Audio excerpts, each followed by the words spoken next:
Well, good morning, everyone. It's nice to be back in the Hondo again after being cooped up in my home for for the better part of a year, or for more than a year. And so, as our chairperson said, thank you very much for attending our Tanjoi service, which, as you know, honors Shinran Shonin, the founder of Shin Buddhism. And as our chairperson mentioned, he was born in 1173. So this being 2021, I believe we're observing his 848th birthday. So I think hopefully you're seeing a picture of Shinran when he was a boy. Well, we don't exactly know if that's what he looked like when he was a boy, but if you can read the hiragana characters there, they say Shin Ran Sama. And so Shinran Sama. And so speaking of Shinran Sama, I hope you enjoyed the video of our combined North American District Sanghas singing Shinran Sama about, I believe it was about 10 years ago. And so I personally think there's one passage in that Gatha that in particular highlights why, after 848 years, we continue to honor Shinran, and it's actually in the second verse. So as the second verse says, Namo Amida Butsu, oft do I repeat, Shinran Shonin comes to me with a beacon bright, and he leads me on the path to day from darkest night. And so in my talk today, I'd like to discuss this beacon bright and how it can lead us, and hopefully also our temple, to day from darkest night. So actually, this beacon bright, or this bright beacon, and its power to positively transform our lives, I think also relates to one of the most often discussed topics in our Shin Buddhist Sanghas, which is the issue of the future of Shin Buddhism in America. This topic has been on the forefront of the minds of Shin Buddhist ministers, Shin Buddhist scholars, and lay members, probably since the 1980s or 1990s, which is when Shin Buddhist Sanghas in America began experiencing a steep decline in numbers. So indeed, Reverend Marvin Harada, Bishop of the Buddhist Churches of America, or BCA, stated recently in an interview with our own Higashi minister, Reverend Ken Yamada, that over the past 10 years, the BCA's membership has dropped 27%. In the past 2 years alone, they've closed 2 temples. And so as he said, quote, if we drop 27% every 10 years, it won't be long before we'll wither away. I think Reverend Harada's remark about the BCA withering away vividly illustrates, of course, the core Buddhist teaching of impermanence. And actually, I came across an essay that I think memorably addressed this issue of the withering away, or the impermanence, of the Shin institutions themselves. So about 10 years ago, I was researching material for my Kyoshi thesis, and I happened to read an essay by a Shin Buddhist writer named Kimi Hisatsune. So I think Kimi passed away in 2012 at the age of 88, but she had been a very active lay Shin Buddhist. And I found her writing to be quite striking. In her essay, she focuses on the powerful truth of impermanence. Her essay, in fact, is entitled Echoes of Impermanence. However, she also links the truth of impermanence to the state of the Shin Buddhist institution of which she was a member, the BCA, also known as Nishi Honganji. And it caught my attention because both Honganjis, Nishi and Higashi, face exactly the same challenges in America. Her essay was urging Shin Buddhists to face head-on this problem of the shrinking or withering sanghas that current leaders like Reverend Harada are working hard to address. So of course, as we know, impermanence is a core teaching of Buddhism. This is the truth, the undeniable truth, or reality, that all things are in a constant state of flux. Everything is constantly moving, everything is constantly flowing, everything is constantly changing. But Kimi's point is that institutions are also subject to impermanence. And in order to illustrate this, Kimi's essay begins by citing a story from medieval Japan. This is the fascinating history of the well-known Heike clan. So the story of the Heike is told in the Heike Monogatari, or Tale of the Heike, which is an epic narrative that relates the fierce struggles for control and power in 13th century Japan. As Kimi states, this story opens with the melancholy statement, "The temple bell of Gion Shoja echoes the impermanence of all things. The wilting flowers testify to the truth that those who flourish must decay. Before long, the mighty are cast down, and they are as dust before the wind." Now, it turns out that this Gion Shoja temple is actually the famous Jetavana monastery in Shravasti, India. Some of you might know that the Jetavana monastery is the ancient temple that was established 2,500 years ago in the time of Shakyamuni Buddha, and in what's known as its Impermanence Hall, Kimi states that sick Buddhist monks would go there and contemplate the impermanence of their lives. Kimi then points out that this underlying reality of impermanence was also very much in evidence in the tragic story of the Heike clan. So after a series of battles that lasted for nearly 3 decades, the powerful Heike were finally defeated by the Minamoto clan around the beginning of the 13th century. And the Minamoto then established the shogunate, or military government, that continued for 7 centuries under various shoguns. But then even this military government itself ended in 1868 when the Meiji reestablished the rule of the emperor. So that Heike, as powerful as they were, failed to adapt to a changing world.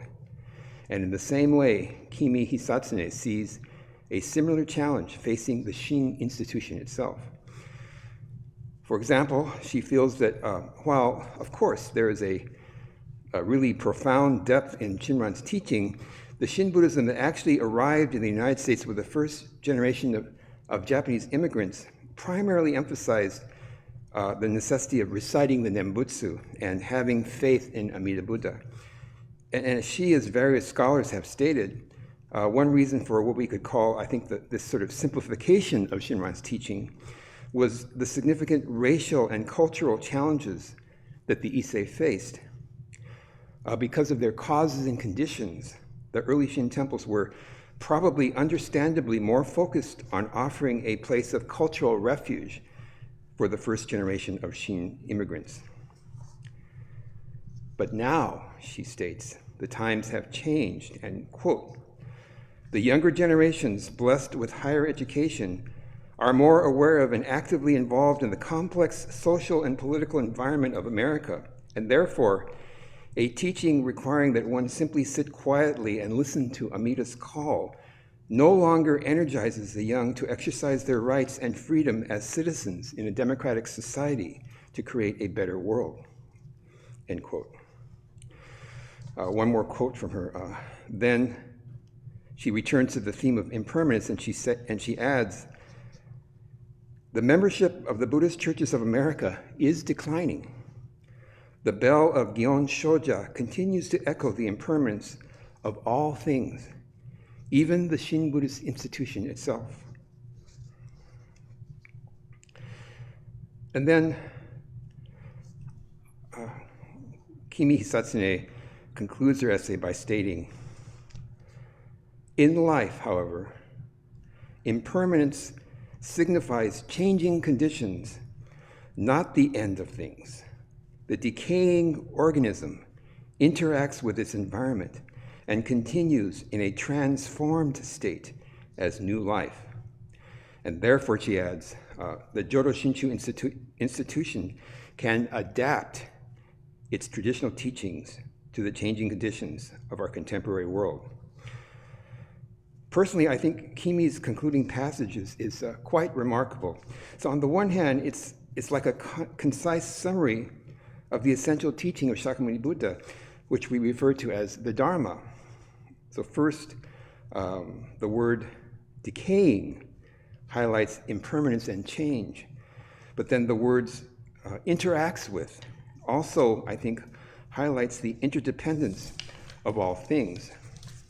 And in case you're wondering, incidentally, Shinran Shonin also addressed these essential teachings of impermanence and interdependence, especially in his writings in the last decade of his life. In fact, there's one very modern-sounding passage where Shinran clarifies that Amida Buddha is not an actual historical Buddha, but ultimately represents this profound truth itself, the Dharma.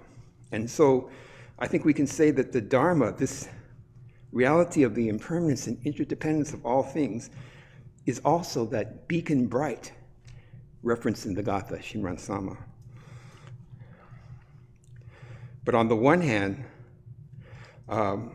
other hand, I think the reason I say that Kimi Hisatsune's concluding passage is so remarkable is because it states that in light of the way the truth of impermanence and interdependence work together, in light of the way the decaying organism interacts with its environment and continues in a transformed state as new life, in light of that, therefore, the Jodo Shinshu institution can adapt its traditional teachings to the changing conditions of our contemporary world.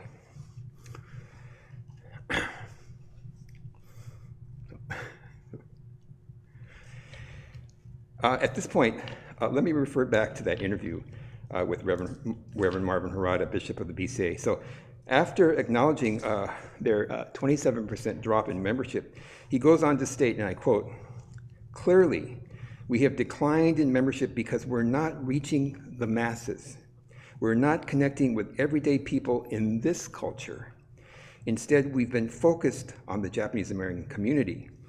I think here he's acknowledging that because of historical causes and conditions, Shin temples in general have had a narrow and limiting ethnocentric focus.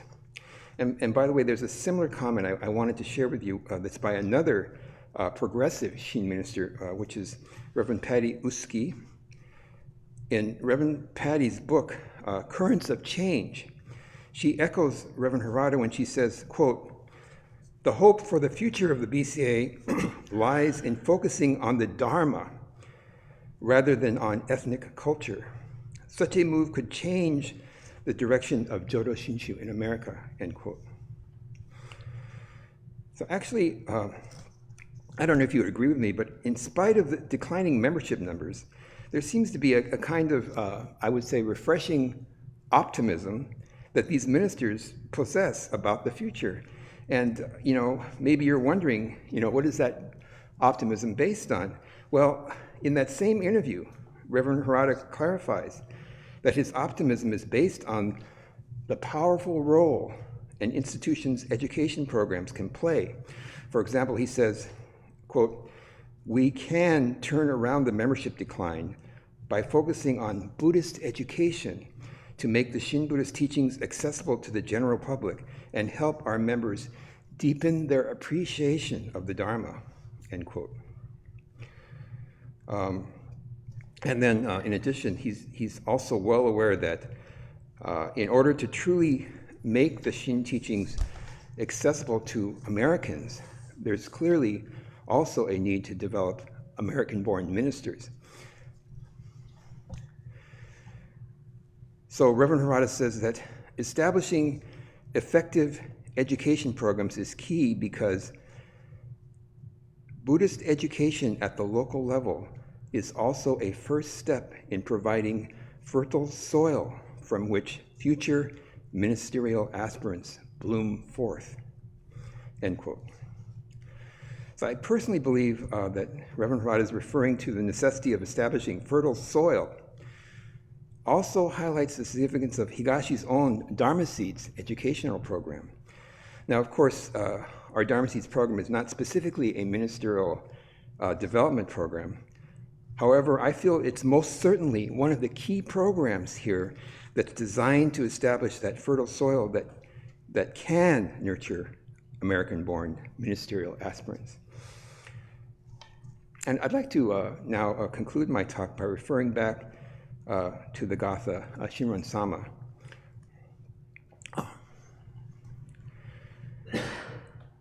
I think that if we, as followers of Shinran Shonin, truly deepen our appreciation of the Dharma, of that bright beacon, then Shinran can not only lead us on the path to day from darkest night, his teachings can also lead our temple and our Shin institutions to a bright future.